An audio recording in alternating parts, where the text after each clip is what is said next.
Seria a Disney uma empresa racista e o seu fundador um militante neonazista? Bom, a resposta para isso, obviamente, é não. Meu nome é Lucas Sampaio, do O Libertário, e este é mais um vídeo para o Portal 387. Eu não ia fazer um vídeo sobre isso. Eu cheguei a fazer uma thread no Twitter que acabou repercutindo e em alguns grupos no Facebook. Debati com algumas pessoas e ia deixar por isso mesmo. Mas como eu estou recebendo notificações até agora, e como a pessoa que primeiro eu vi veiculando isso foi um youtuber famoso, no caso o Imaginago, e deixo claro que não é nenhuma treta com ele, sou muito fã do trabalho dele, acompanho os vídeos e tudo mais, eu decidi fazer um vídeo sobre o tema. Recentemente a Disney lançou seu famoso serviço de streaming, o Disney Plus, que já estreou nos Estados Unidos, mas infelizmente não chegou no Brasil. O lançamento do seu serviço gerou inúmeras polêmicas. Polêmicas estas devido a um aviso que a Disney colocou em algum de seus filmes antigos. O aviso diz: Este filme contém representações culturais desatualizadas. Mas o que isso quer dizer? A Disney colocou esse aviso em filmes que são até hoje taxados de racistas, como Dumbo, Peter Pan e outros. Filmes que ou apresentam pessoas negras ou pessoas de outras etnias de maneira supostamente estereotipada, como no caso dos índios de Peter Pan. Muitos defendem a atitude dos funcionários da Disney, alegando que eles não colocaram a palavra racismo. Mas eles não precisavam colocar. É evidente que era a isso que eles se referiam, e que eles acabaram aceitando uma acusação histórica que ocorre desde a morte do Walt Disney, de que ele e suas animações seriam racistas, antissemitas e até mesmo nazistas. Eu vi esse aviso, né, como eu disse, graças ao tweet do Imaginago, deixando claro que, novamente, não quero nenhuma treta, eu sou muito fã, acompanho o trabalho dele, mas, ao meu ver, ele cometeu uma gafe, ele acabou cometendo um erro, dizendo, elogiando essa postura da Disney, e eu creio que não foi proposital, né? Afinal, ele também é um fã da Disney. Mas, como um grande fã da Disney, decidi me posicionar. E em meu tweet, eu comentei como que esse pedido de desculpa seria aceitar a narrativa da política dos progressistas, que sempre caluniaram a Disney. E não só isso. Seria aceitar toda uma série de calúnias e difamações contra a pessoa do Walt Disney, que é o verdadeiro propósito desses ataques. Ou seja, a Disney estaria aceitando toda uma narrativa histórica anti-Disney ao fazer esse pedido de desculpas. Então eu decidi fazer aqui em vídeo, decidi rebater aqui em vídeo cada uma dessas acusações e expor aqui os motivos pelo qual nem o Walt Disney e nem os filmes antigos da Disney jamais foram preconceituosos. Eu primeiro preciso explicar o motivo pelo qual o Disney é tão atacado, tão caluniado e tão odiado. Nós devemos lembrar, antes de mais nada, que o Walt Disney foi um grande conservador e patriota americano, radicalmente anticomunista, e deixou como legado animações que eles sempre prezaram pelo respeito aos valores tradicionais.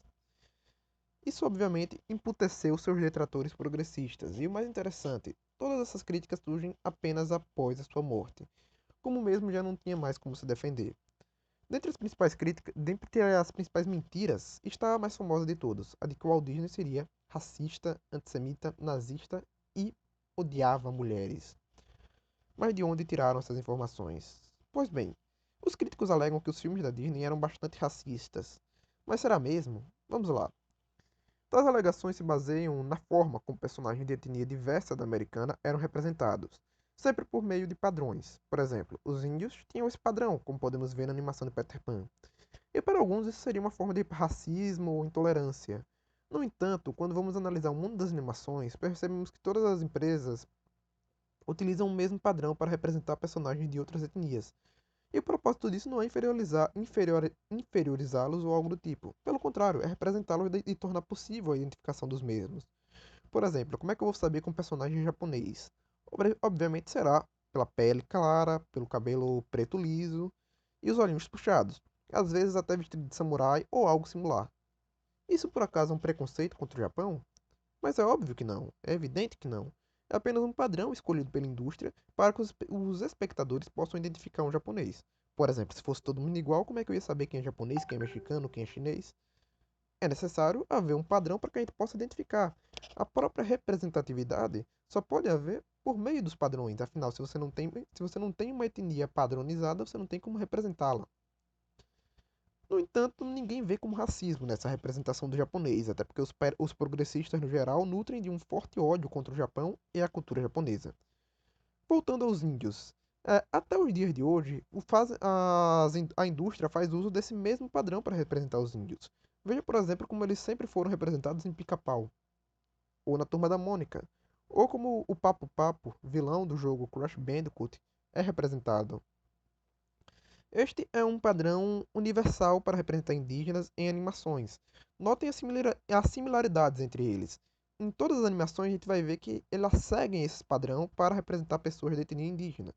Essa padronização ela ocorre para todo e qualquer personagem, como já mostrei aqui. Isso ocorre com os japoneses, ocorre com os chineses, ocorre com os europeus, ocorre com os indígenas e ocorreu até mesmo com o Brasil, com o personagem Zé Carioca, que foi o primeiro personagem brasileiro da Disney. E até hoje é um ícone no nosso país. Você certamente gosta do Zé Carioca, você certamente vê o Zé Carioca como um símbolo. Mas e se eu te disser que o Zé Carioca simplesmente faz uso do estereótipo brasileiro? O sotaque carioca, o estilo malandro, o amor pelo samba, tudo isso é estereótipo. Uma padronização universal para representar o brasileiro. Isso daí, inclusive, foi usado por outras animações, como Simpsons, por exemplo. Mas isso nem de longe é racismo, nem de longe é xenofobia. Né? Se você alega que a representação do índio é uma forma de racismo, a representação do Zé Carioca também deveria ser. Mas, evidentemente, nenhuma e nem outra são racistas ou xenófobas ou de qualquer maneira intolerante. Novamente, eu volto para a questão da padronização. Você precisa utilizar padrões para para poder representar o personagem de uma determinada etnia, de um determinado país. Afinal, se o Zé Carioca não tivesse essas características, a gente não iria perceber que ele era brasileiro. Se não houvesse um sotaque, se não houvesse um sotaque típico do Brasil, um americano não saberia que ele é um brasileiro, um americano não saberia que ele é carioca. Ou o que falar do Panchito, personagem que representa o México, também o ícone para o país e que também segue o estereótipo do mexicano, do pistoleiro, usando roupas vermelhas e com sobrenome extremamente grande. Algo feito para satirizar o fato de que em países que falam o castelhano, geralmente eles exageram no tamanho do nome. E sim, de fato é um nome muito grande. Eu vou ler aqui para vocês o nome completo dele. Panchito Romero Miguel Junipero Francisco Quintero Gonçalves. Ou seja, é um nome de fato muito grande e uma sátira com o México. E novamente, é mais uma padronização e mais uma vez não é racismo, porque como é que a gente identifica um mexicano? É justamente com o chapelão, é justamente a imagem do pistoleiro, essa imagem que temos deles. É a coisa que pensamos quando pensamos no México, no que a gente pensa. É no taco mexicano, é no bigode, é no chapelão, é na pistola. E isso não é racismo ou xenofobia, é a forma como simboliza cada país. É a forma como a gente utiliza para padronizar o país e poder representá-los. É assim como no caso do japonês com um olhinho puxado. E para os próprios mexicanos usam o panchito como o símbolo. Como a gente pode ver, padronizações são comuns nos desenhos animados, mas algumas delas foram objetos de polêmica, né? E são usadas até hoje para caluniar o Walt Disney. A primeira delas é o famoso blackface. O blackface, para quem não sabe, era quando pessoas brancas pintavam a própria cara de negro, deixando ela exageradamente preta para interpretar personagens negros que não tinham espaço no cinema na época, devido à alta segregação racial nos Estados Unidos. No caso das animações, o blackface ocorria quando você representava um personagem supostamente negro com a cara toda preta, como se na verdade ele fosse um branco que tivesse pintado a mesma. A Disney usou personagens assim nas primeiras animações do Mickey.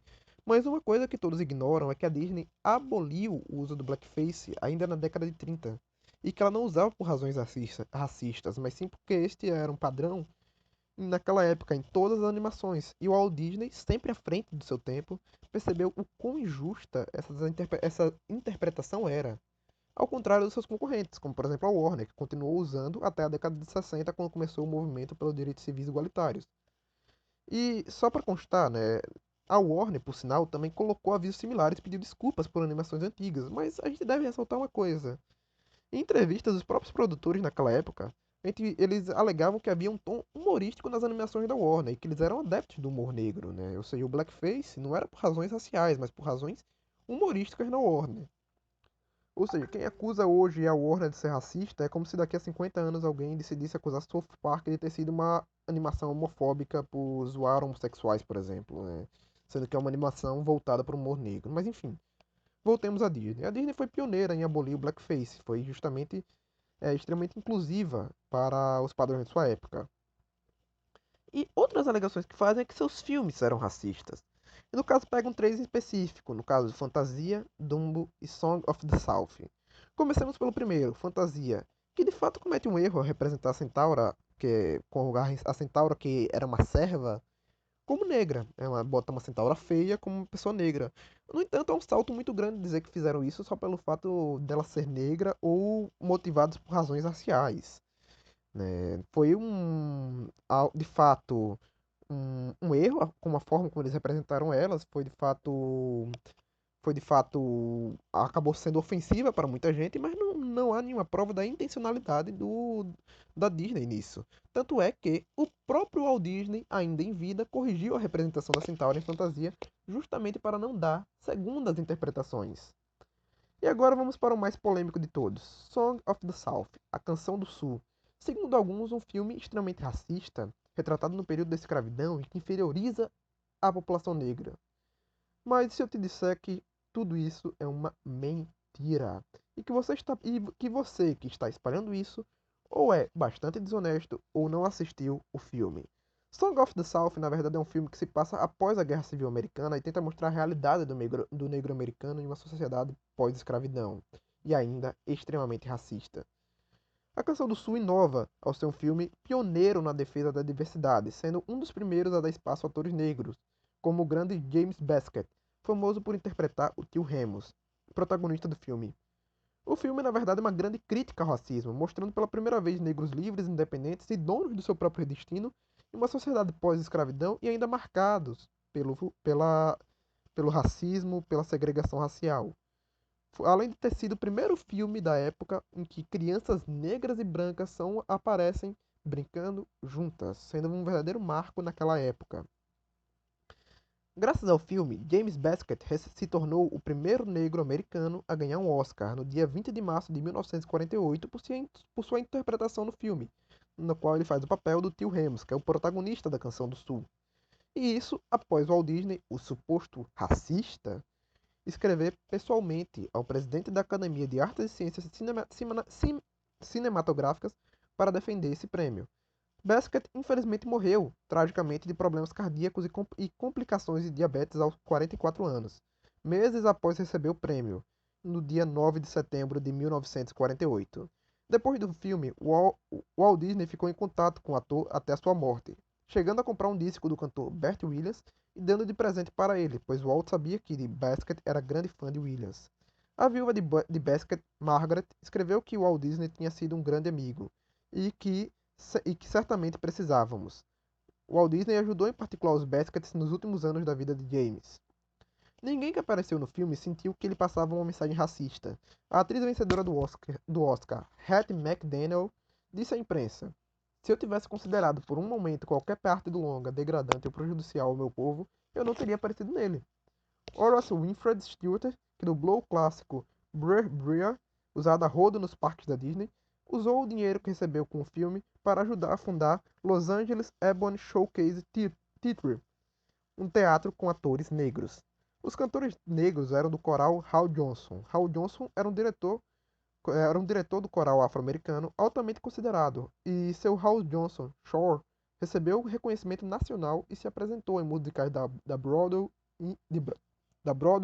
e em muitos filmes. Eles forneceram vozes para os corvos cantando em Dumbo e para os trabalhadores de campo no Song of the South. E o orgulhoso e inteligente Johnson não estaria disposto a tolerar conteúdo racial negativo. E aparentemente ele não encontrou nenhum problema, não encontrou nada de errado quando foi convidado a fazer Song of the South. Infelizmente, o coro acabou sendo associado à música afro-americana desenvolvida durante a escravidão.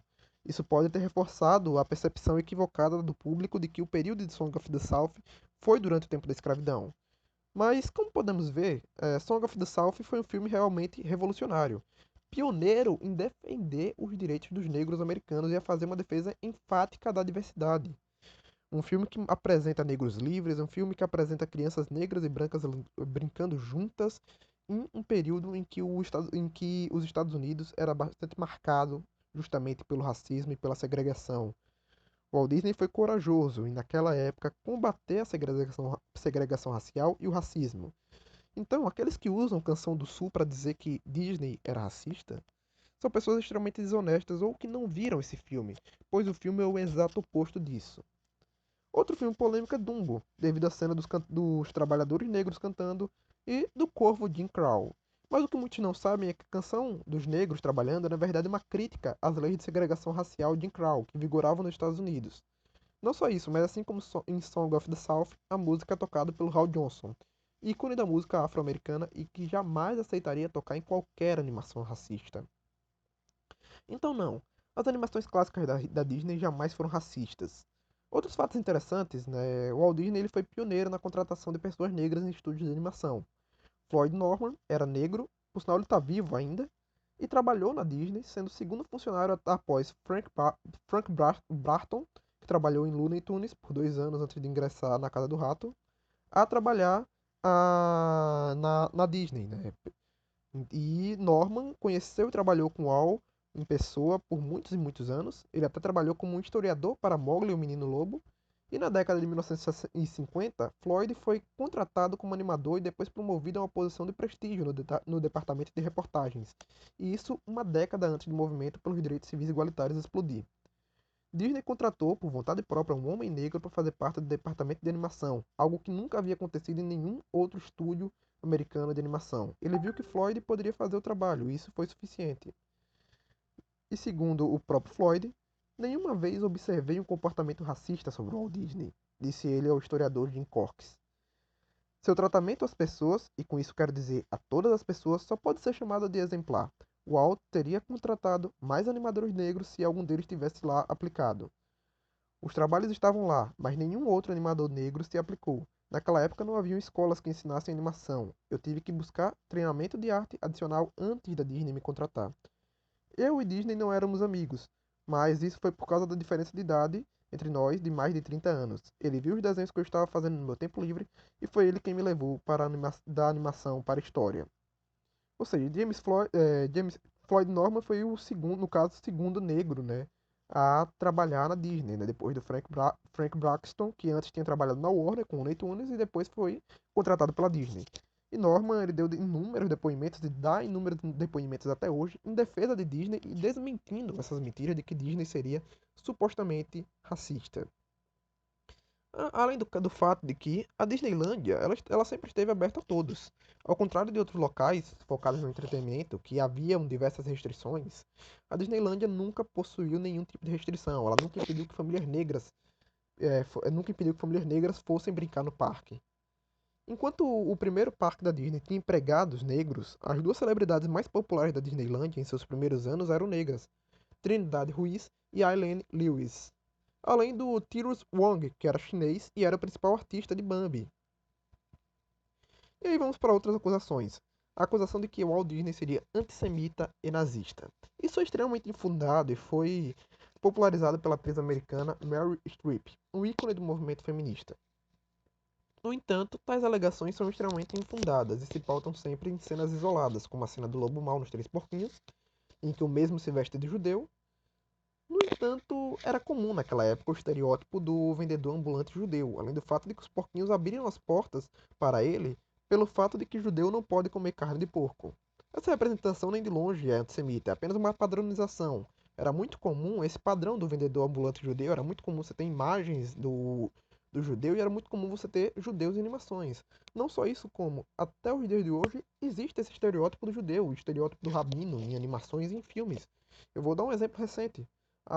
O seriado Drake e Josh, em um episódio, mostra tanto Drake quanto Josh se fantasiando de rabinos de uma maneira bem estereotipada ao entrar no cinema. Isso seria de alguma forma racismo, antissemitismo ou algo do gênero? Óbvio que não. É apenas uma padronização de um personagem, é apenas uma forma de representá-los, uma maneira de representar os judeus que é universal, como é a forma que sempre representa os judeus em filmes, animações, etc. Ou como rabino, ou como vendedor ambulante. Até porque, como eu expliquei anteriormente, é a forma como a gente identifica o que aquele personagem de fato é. E, né, sempre há o famoso vitimismo de que tudo é antissemitismo, de que não podemos representar judeus de determinada forma, mas na prática a gente sabe que não é antissemitismo e é apenas uma forma de padronização, assim como ocorre com o japonês, assim como ocorre com o índio, etc. O grande Jim Corks, do site Mouse Planet, fez um excelente artigo destrinchando esses mitos e refutando a Meryl Streep. Eu vou deixar aqui na descrição o artigo. Disney tinha diversos amigos judeus, e quem confirma isto é a sua própria filha Diane Disney, que afirma: Eu sei que ele tinha um grande respeito por todas as fés. O rabino Edgar Magnin refere-se a ele como meu grande amigo Walt Disney, em seu livro intitulado 365 Vitaminas para a Mente. Ele era o homem do ano para o capítulo da Beverly Hills de 1955. Minha irmã, Sharon, namorou um menino judeu por um tempo, sem objeções de nenhum dos meus pais. Uma vez papai disse, inocentemente, mas com orgulho: Sharon, eu acho maravilhoso como essas famílias judias te aceitaram. E foi um comentário muito sincero. E ela foi aceita. Jules e Doris Stein, que eram ambos judeus, eram bons amigos. Papai teve tantos bons amigos judeus desde a infância. Muitos dos mais fortes defensores do meu pai em sua carreira de Hollywood eram judeus. Só tenho a concluir que meu pai não era culpado de nenhum tipo de antissemitismo. A Liga Antidifamação de B'nai B'rith, eu não sei pronunciar esse nome, fundada em 1913 e que monitorava imagens judaicas em filmes de Hollywood, nunca expressou nenhuma objeção a nenhum dos curtas de desenho animado da Disney. O Walt Disney contratou muitos judeus no Disney Studios, e seu chefe de merchandising por mais de uma década, Kay Kamey, que era judeu, certa vez brincou que a empresa da Disney tinha mais judeus que o livro de Levítico. Para mim, não havia evidências de antissemitismo, disse o lendário contador de histórias e artista conceitual Joe Grant, que era judeu e viu a interação de Wall com funcionários de fé judaica. Eu acho que toda a ideia deve ser colocada para descansar e enterrada profundamente. Ele não foi antissemita. Algumas das pessoas mais influentes no estúdio eram judeus. É muito barulho por nada. Eu nunca uma vez tive, e nunca tivemos uma vez problema com ele. Uma vez, e nunca tivemos um problema com ele, uma vez que esse mito deve ser posto em repouso. Wall chegou também a fazer doações para orfanatos judeus. Então, seria um antissemita que doaria para orfanatos judeus? Como a gente pode ver, o Walt Disney ele respeitava pessoas das mais variadas fés. Ele não era judeu, mas não tinha absolutamente nada contra judeu. Pelo contrário, sempre teve amigos de fé judaica. E até hoje esses amigos os defendem publicamente. Muitos também alegam que o Walt Disney era nazista, era antissemita por ter feito parte da MPA, a Motion Picture Alliance for Preservation of American Ideals. Mas a MPA nada mais era do que uma organização de membros conservadores da indústria de Hollywood, e seu objetivo declarado era impedir a influência comunista nos filmes de Hollywood. Seus membros incluíam Gary Cooper, Irene Dunne, Victor Fleming, Clark Gable, Ronald Reagan, antes de ser presidente, e Walt Disney. Alguns detratores democratas tentaram difamar o grupo, rotulando de organização antissemita. Mas bem, olhando para a lista de membros, muitos desses membros, como o diretor John Ford, teriam saído instantaneamente se essa fosse a verdadeira intenção do MPA.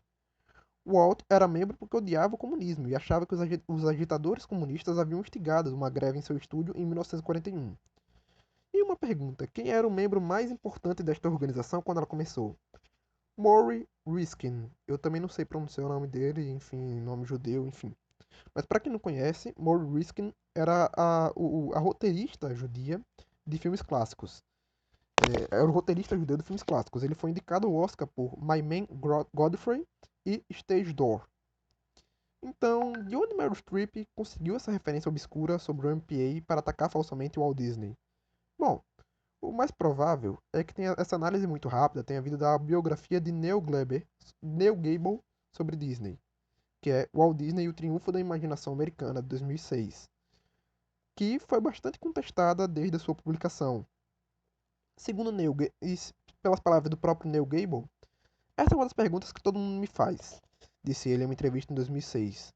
Ele era um antissemita? Minha resposta é que não é no sentido convencional que pensamos em alguém como um antissemita, mas ele ganhou reputação porque na década de 1940 se aliou a um grupo chamado The Motion Picture Alliance, que era uma organização anticomunista e antissemita. E embora o próprio Walt, na minha opinião, não fosse antissemita, ele se aliou de bom grado a pessoas que eram antissemitas e essa reputação permaneceu. Ele nunca foi capaz de expurgá-la ao longo de sua vida. Enquanto Wall não era antissemita e a política da Disney Studio não era antissemita, algumas das pessoas que Wall empregava eram descaradamente antissemitas. Em uma entrevista de abril de 1996, realizada pelo historiador de animação Carl Cohen, com o animador Sam Singer, que trabalhou na Disney Studio no início da década de 30, Singer afirmou que saiu por causa das interações com algumas das pessoas com quem ele trabalhava, que eram fortemente antissemitas. mas ele nunca viu nenhum tipo de antissemitismo por parte do Walt Disney. Então, esse mito surge por conta de declarações infundadas de Neil Gaiman, que foi um historiador que fez uma biografia de Disney após a morte dele, que isso fica bem claro, e que defendeu a tese de que a MPA, de que a MPA era de alguma forma uma associação antissemita, o que é por si só uma mentira. A MPA tinha membros judeus, o seu membro mais influente era um judeu, e seu interesse era meramente combater o comunismo. Já a alegação de que Disney era nazista beira o absurdo. Basta assistir Educação para a Morte e A Face do Führer, com o Pato Donald, animações que ficaram conhecidas no mundo inteiro por denunciar o nazismo. Disney se notabilizou por ser um combatente feroz das ideias de Hitler, e a Disney foi um dos poucos estúdios de animação a se opor ao nazismo, chegando a ser censurado na Alemanha. Disney era um patriota americano, sempre defendeu seu país e se notabilizou no seu combate por seu combate ao nazismo, principalmente após o início da Segunda Guerra. Há também alegações de que Disney teria se encontrado com Mussolini. Tais alegações também são falsas e jamais foram comprovadas. O que se sabe é: Disney jamais foi antissemita, Disney jamais foi racista e Disney jamais foi nazista. Disney foi, na verdade, um grande combatente do nazismo, do racismo e do antissemitismo. Séries como Family Guy, que é do democrata Seth MacFarlane, acho que é assim que se pronuncia, e por sinal eu sou grande fã de Family Guy, ajudaram a difundir essa mentira de que Disney seria de alguma forma nazista ou antissemita. E novamente vemos que é um progressista, um cara que é patrocinador do Partido Democrata Americano, espalhando mentiras sobre o Walt Disney, que sempre foi um conservador, sempre foi um anticomunista, sempre foi um forte crítico do progressista e que defendia a todo custo seu país. Como podemos ver, a Disney e o seu fundador foram pioneiros na defesa da diversidade e da pluralidade, tendo combatido o racismo, o antissemitismo, o nazismo e todo e qualquer tipo de intolerância em plena era da segregação racial norte-americana. Colocar o aviso que a Disney Plus colocou é uma ofensa ao seu próprio fundador, Walt Disney, um verdadeiro herói americano, conservador, defensor da diversidade e da liberdade, e que foi duramente caluniado e difamado após a sua morte, justamente por conta dos seus ideais. A Disney assina a sua derrota e legitima a narrativa do inimigo ao fazer isso. Esse vídeo ele tem o intuito de desmistificar calúnias, difamações e defender o verdadeiro legado de Walt Disney e defender a verdadeira Disney. A Disney, que se opôs ao racismo, que se opôs ao nazismo, que se opôs ao antissemitismo. A Disney que sempre defendeu todo e qualquer tipo de diversidade, mas sem atender à agenda progressista, sem se render ao politicamente correto e sempre defendendo os valores tradicionais do Ocidente. Essa é a verdadeira Disney e essa é a verdadeira história de Walt Disney. Progressistas continuarão difamando e caluniando o Walt Disney, inventando que ele era nazista, inventando que ele era racista, inventaram até mesmo que o Walt Disney era machista. Meryl Streep chegou a proferir isso.